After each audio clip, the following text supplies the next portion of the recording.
பாய் போறீங்க நெக்ஸ்ட்டு செல் பெட்ரோல் பங்கா கூட்டின்னு போறீங்களா? ஆமாப்பா ஆமாப்பா. சூப்பர் பாய் சூப்பர் பாய். நான் எதிர்பார்த்தேன் நீங்கள் கூட்டின்னு போவீங்கன்னு. ஆனால் இவ்வளோ சீக்கிரம் கூட்டின்னு போவீங்கன்னு தெரியாது. என்ன பாய் வாங்கி தர போறீங்க? இப்போ கொஞ்ச நேரத்தில் ஒருத்தன் நம்மளை கூப்பிட்டு போயிருப்போம் மேலே. ஆனால் சரியான ஸ்பீடு போய் அந்த லாரிக்காரன் மயிர் மாதிரி வண்டி ஓட்டுறாங்க ஈஸியாக. என்ன பாய் கெட்டாவத்தெல்லாம் பேசுறீங்க? ஆமாம், நேற்றா ஒரு ஆக்சிடென்ட்டு. அநியாயமாக ஒரு 4 மாதம் குழந்தை இறந்துச்சு.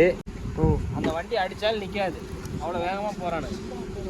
அங்கங்கே என்ன பண்ணுது, பள்ளம் கிடக்குது. அந்த பள்ளங்கள்லாம் அவன் என்ன பண்ணுறது, பொறுப்பெடுக்கிறதே கிடையாது. அவ்வளோ வேகமாக வரான், அடிச்சிருப்பான். அடிச்சு தூக்கினா அவ்வளோதான், முடிஞ்சு போயிடுச்சு. நம்ம பசங்க எங்க சாச்சா? எங்கப்பா அவனுங்க வரேன்றானுங்க, வந்துடுவானுங்க. வழி இல்லைன்னா எலிமுறை புஷ்டானுங்க பசங்களை. அவனுங்கிட்ட பேசிட்டு வருவானுங்க. இங்கே ஃபுல்லாக தெரிஞ்ச பசங்க தான் அவனுக்கு. உஷார் பண்ணுறானுங்க, அவ்வளோதான். வெயிட்டு பசங்க பையனுங்க. 80 கிலோ இருப்பானுங்களா? இல்லை அது கொஞ்சம் கஷ்டம் தான். 80 கிலோ இருக்க மாட்டான். ஒரு 65லேருந்து ஒரு 60 கிலோ இருக்கும், அவ்வளோதான் வெயிட்டு. நீங்கள் வந்துட்டோம். முடிய ஒரு 2 ஹோட்டலுக்கு கூப்பிட்டு போனீங்க. ஃபஸ்ட்டு ஹோட்டலாவது பரவாயில்ல, ஓரளவுக்கு ஒரு எடுத்துக்கலாம். 2வது ஒரு ரேஸ் கடை கூப்பிட்டு போனீங்கல்ல. இதை பற்றி நம்ம அந்த சைடு வாங்க தனியாக நின்று பேசுவோம். இப்போ சொல்லுங்கள், அந்த கடையில் பிரியாணி சாப்பிட்டீங்களே, அது எப்படி இருக்குது? ஆட்டோ பிரியாணி அது ஓரளவுக்கு சொல்லாங்க. டேஸ்ட் வைஸில் ஓரளவுக்கு நல்லா தான் இருக்குது. அந்த சூடு இல்லாமல் எப்படி சொல்கிறதுன்னா ஃப்ரெஷ்ஷாக இல்லை. அது ஃப்ரெஷ்ஷாக இல்லாதனால நம்மளுக்கு அந்தளவுக்கு ஒர்த்து இல்லை. அந்த ப்ரைஸுக்கு அது ஒர்த்து கிடையாது. எவ்வளோ ப்ரைஸ்? எவ்வளோ? 130 அது ஒர்த்து இல்லை. நம்ம 130க்கு சாப்பிட்ருக்கோம் ஆல்ரெடி. அப்படியே ஃப்ரெஷ்ஷாக அப்படியே சுட எடுத்து வந்து கொடுப்பாங்க. இங்கே வந்து டேஸ்ட் ஓரளவுக்கு ஒர்த்து தான். அது மற்றபடி அவருடைய சூழ்நிலை விற்கலைன்றதுனால எந்த இழிச்சவன் வருவான்னு பார்த்தாரு. நம்ம கரெக்டாக போனோம், நம்ம தள்ள கட்டாரு, அவ்வளோ பிரச்சனை இல்லை. அடுத்ததான் நம்ம ஒரு ரைஸ் கடைக்கு போனோம். அவரை பார்க்க போய் பயங்கரமான மாஸ்டர் மாதிரி இருந்தார். போட்டு பறக்க விட்டுருவாருன்னு பார்த்தா நம்மளை தெறிக்க விட்டாரு. சுத்தமாக நல்லா இல்லைங்க.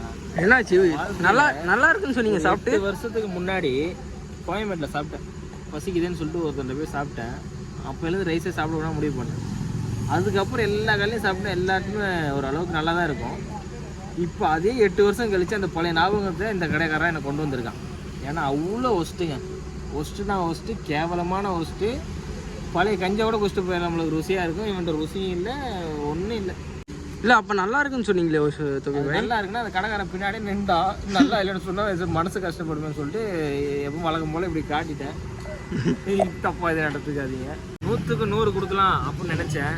100க்கு 0 கொடுக்குறதே கொஞ்சம் கஷ்டம் தான். ஏன்னா அதை விட அது எழுத்து போகிறதே வேஸ்ட். அந்தளவுக்கு ஒர்த்து இல்லை. ஒரு ஹோட்டலுக்காரங்க நம்ம இப்படி சொல்லணுன்றதுக்காண்டி சொல்லலை. 140 ரூபா கொடுத்து சாப்பிட்ருக்கோம். 100 ரூபா கொடுத்து நம்ம சாப்பிட்டாலே ருசியாக சாப்பிடுவோம். 140 ரூபா சரி அன் டைம் விற்கிறாங்க, ஓகே, தூக்கத்தை விட்டு வியாபாரம் பண்ணுறாங்க. அது 140க்கான ஒரு ஒர்த்து அவங்க கொடுக்கணும். சும்மா வராங்க, நைட்டில் வராங்க, அவங்க பசியில் வருவாங்க, ஏதோ ஒன்று போட்டு கொடுக்கலான்னு போடாதீங்க. அது 140 கூட அவங்க கஷ்டப்பட்டு தான் அந்த காசை ஏர்னிங் பண்ணுறாங்க. அப்படிதான் அவங்களுக்கு கொடுக்குற காசுக்கான ஃபுட்டு அவங்களுக்கு கொடுங்க. சரி, டீ குடிக்கலாம் வாங்க. போங்க போய் ஒரு 2 டீ ஆர்டர் பண்ணேன். நம்ம பசங்க ஃபுல்லாக பேசிக்கிட்டு தான் இருக்காங்க. என்ன ஆர்டர் பண்ண போறீங்க? டீ ஆர்டர் பண்ண போறீங்களா? என்னப்பா ஆர்டர் பண்ண போய் எதுலாம் அவங்கள்ட்ட இல்லைன்னு கேளுங்க. அது இல்லாத பொண்ணு நீங்கள் கேளுங்க. என்னடா இவரு பிரச்சனை பண்ண வரலடா. காசு இல்லைன்னா பிரச்சனை பண்ண வரல. ஹாய், இங்கே பாருங்க, ஃபஸ்ட்டு கேளுங்க உங்கள்கிட்ட என்னென்னலாம் இல்லை அப்படின்னு சொல்லிட்டு. சொல்றது பிளடி உப்பு எல்லாமே இருக்காமா? என்னாச்சு? எல்லாமே இருக்கா? என்ன பண்ணலாம்? எல்லா பேரும் உள்ளே இருக்க சொல்லு, கதை போட சொல்லு. என்ன பண்ணலாம்? எது நல்லா இருக்குங்க? பெட்ரோல் பங்க் இந்த பைப்பை தூக்கி ஆன் பண்ணி பாய் கையில் குத்துட்டு ஓடிடுவோமா? இவர் மூஞ்ச நான் வந்து என்ன பண்றேன், விஜய் மாதிரி என்ன பண்றேன், வரவங்க பயணம் அடிச்சு கொளுத்தி விட்டுறாங்க பாருங்க. விஜய் ஃபேனா போய் நீங்க? சிச்சி அப்போ ஏன் விஜய் பற்றி பேசினாரு? அப்பயே விஜய் பற்றி பேசுங்க. அப்போ யாரையுமே பற்றி பேச மாட்டீங்கன்னா? இப்போ நான் கண்ணு தான் கொடுக்குறேன். அவர் என்ன சொல்றாரு? விஜய் பற்றி பேசுறேன். ஆனால் விஜய் ரசிகர். அந்த படம் பார்த்துருக்கேன். அந்த படத்தில் விஜய் சாரோட ரசிகர். மூஞ்சியோ கலரையோ அழகையோ பார்க்கக்கூடாது, மனசை பார்க்குற. மனசு சுத்தமாக இருக்கா? ஓப்பன் பண்ணுங்க. அதை என்ன பிடிச்சவன் கோடிக்கணக்கான பேர் வெளியே இருக்கான்ப்பா. அப்புறம் ஏன் சப்ஸ்கிரைபர்ஸ் கம்மியாக இருக்கு? 3000 தான் இப்போ வந்திருக்கானுங்க. மொத்தம்லாம் தூங்கிட்டு இருக்கானுங்க. வருவானுங்க எல்லாம் கோமா ஸ்டேஜில் இருக்கானுங்க. உங்களுக்கான டீ ரெடி ஆகிட்டு இருக்கு. டீ தான் வேணாம் உங்களுக்கு. உங்களுக்கான டீ தான் ரெடி ஆகிட்டு இருக்கு. காஃபியா சொன்னீங்க? எனக்கு போடலப்பா. நான் போய் டீ கேட்டேன், என்ன டீ வேணும்னு கேட்டாரு.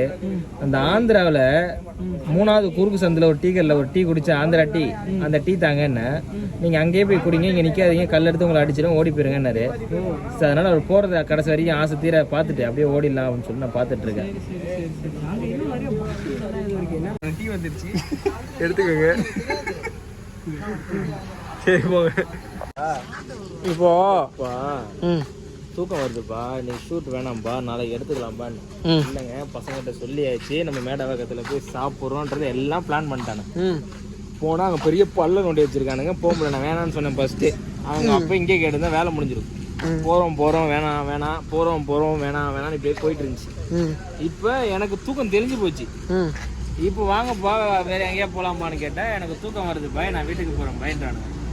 என்ன பண்ணலான்றதை நீங்கள் கமெண்ட்ல சொல்லுங்கள். கடைசியில் வாங்க போவோம்னு சொல்லி இவனுங்க சொல்லி ஆசில் எனக்கு தூக்கம் வருது. ஒரு நம்ம போயிடலாம், வாங்க போயிட்டு ரெஸ்ட் எடுப்போம். நீங்கள் என்ன பண்ணுங்கள், வீடியோ பார்த்துக்கிட்டே இருக்கிறீங்களே தவிர சப்ஸ்கிரைப் பண்ண மாட்டீங்க, லைக்கும் பண்ண சப்ஸ்கிரைபும் பண்ண மாட்டீங்க. அதான் பண்ணுங்க. சரியா? என்ன அப்படி ஓரங்கள் தூக்கம் வருமா? சரி ஓகே, டாடா, பை. தூக்கம் வருது, பாய் பாய்.